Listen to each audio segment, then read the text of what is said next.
let's have a conversation about hair, and more specifically black hair, because right now this is the topic of discussion since this report came out about synthetic braiding hair and all the toxins and carcinogens that have been found in some of the most popular brands.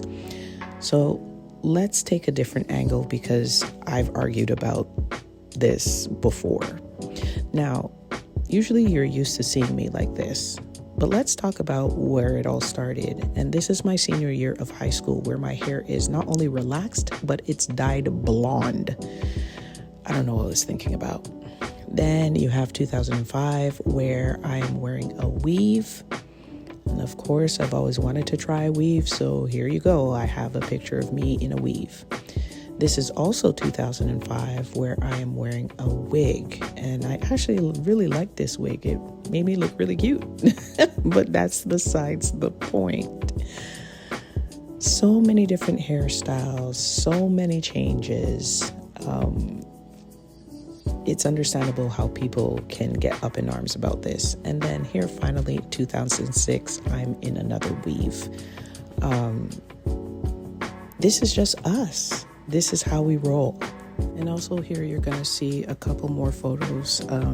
Those are more recent, within the last 5 years. But look, the reason why I was inspired to start this conversation had a lot to do with a video that I saw on YouTube earlier this morning with Eric Benet, and he was talking about he wished he could see more women just move in their natural beauty. So I'm just paraphrasing, I'm not quoting him verbatim, but the consensus of what he was saying is that he wanted to see more women just be, rocking their natural glow. And I am not negating or disagreeing with anything that he's saying, but I must bring this idea up, and I can't take full credit for this because I heard another young lady speak on this as well. There is an archetype that has been presented to men, and even more specifically black men, about what beauty is. So I'm just respectfully asking the question that when I hear a black man or see a black man talk about us not having to put on the nails, the lashes, the makeup, the hair, and all these other things that we do, and they wish that we would just show up with our natural selves, beautiful as we are, I need to know what that beauty standard is in your eyes. Because from what we see on our side, for a lot of us, it don't look like us. Let me explain. When I hear men speak about us rocking our natural hair, because now we're specifically speaking on hair, the hair that most men are referring to is either hair like this or hair like this. And let me make this abundantly clear before people be jumping in my comments or feeling some type of way. Those two hair types are beautiful hair types. And if that is your hair type, God bless you. He gave it to you. No shade being thrown whatsoever. But for a lot of us, our hair looks like this. And my question becomes, do you, in all truth and in fact, love hair like this? Because it ain't falling like this. It be looking like this. And if we're having a really good hair day and we got our wash and go, or we got our twist out or our braid out, it may look like this. But I'm telling you, most times, especially for a lot of us who are not clear on how to care for our hair or understand our hair, because a lot of us haven't been taught to understand it, we've been taught to hate it. For the most part, it's looking like this. And my question becomes, will you still hold my hand, be loud and proud, chest out, letting the world know, hey, this is my lady and she looks beautiful. She ain't got to do the extra stuff. That is the question. And for a lot of women who look like me, we want to know, do you still find us beautiful like this? Because it's one thing to say that you don't like us doing the extra stuff, and you wish that we would stop with the weaves and the braids and the wigs. But do you still see me attractive when I look like this? And it's not to say that we're purposely looking like that, but at the same time, this is our hair. This is how it grows.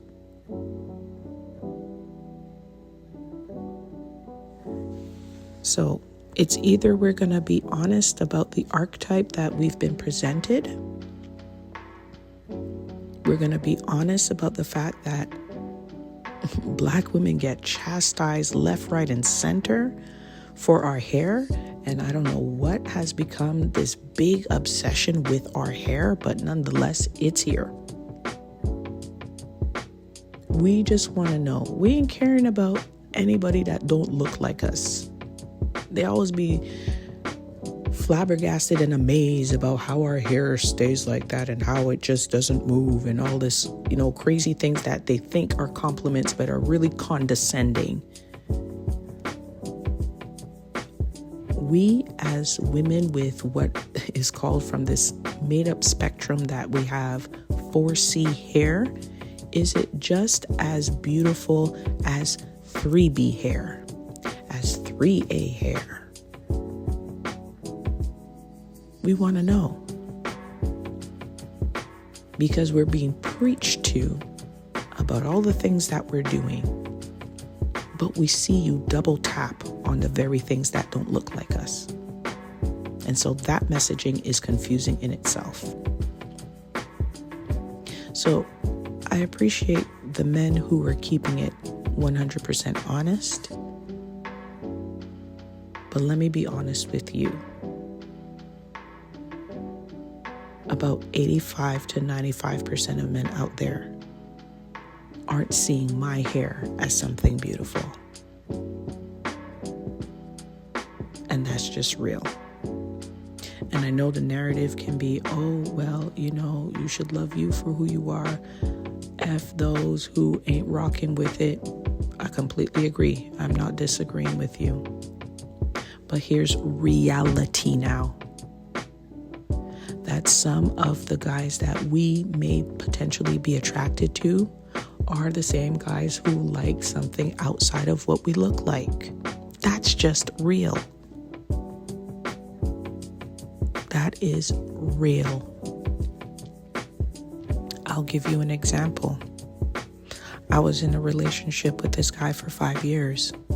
And the first 2, maybe 2.5 years, I was in braids, constantly in braids. And then I decided in 2014, 2015, I wanted to just let my hair grow, not hide it under braids, under wigs, under weaves, all of this. At that point, I had just sworn all of that off. And I did what was called the big chop.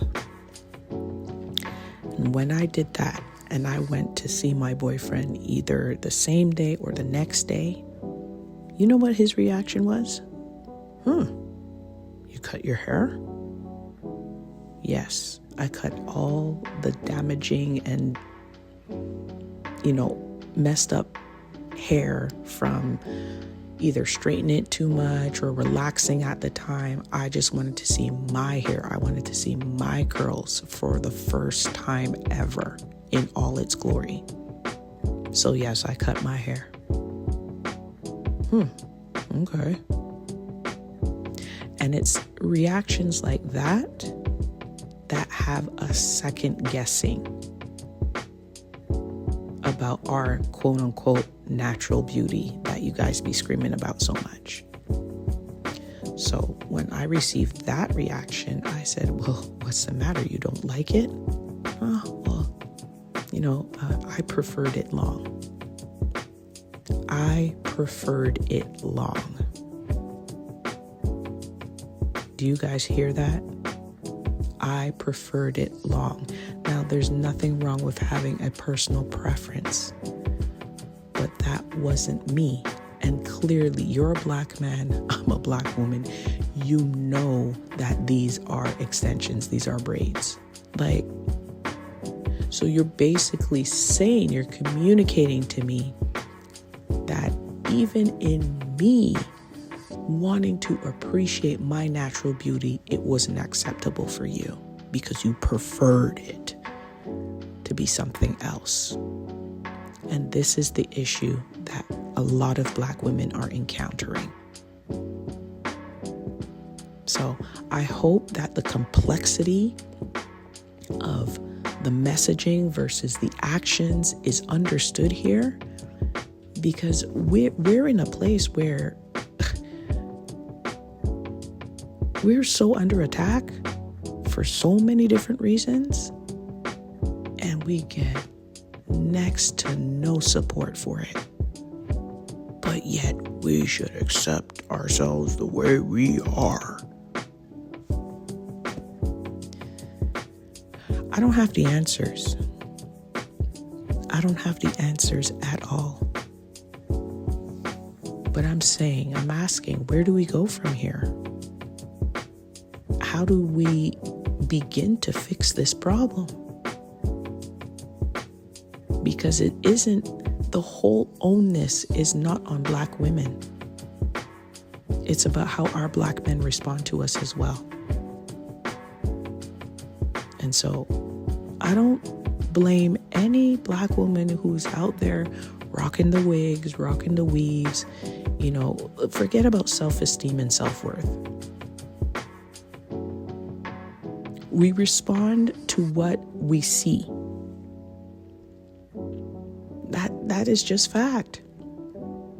And so if some women feel like, hey, I'm not getting the desired response and I'm gonna need to do this or do that, and even if it's a point to make her own self feel better, then, more power to her.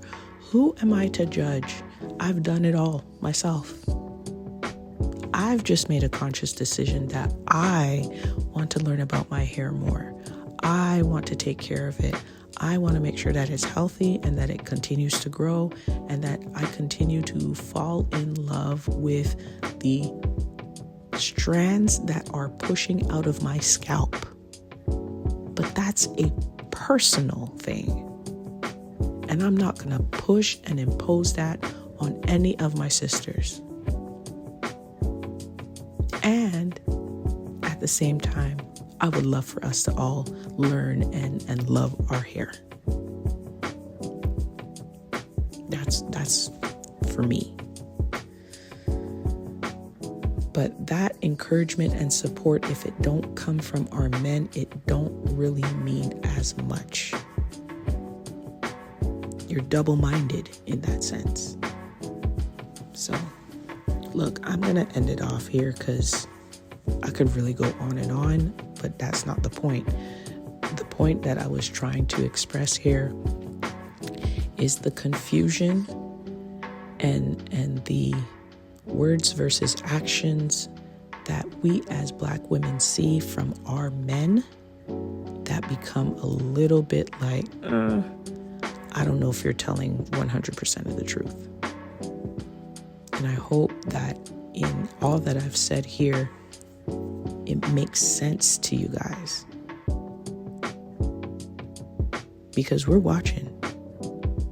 We're watching, we're listening, and we're watching. And I say this fairly often. If the words and the actions don't match, it ain't the truth for me. And you guys, take care. And until next time, peace.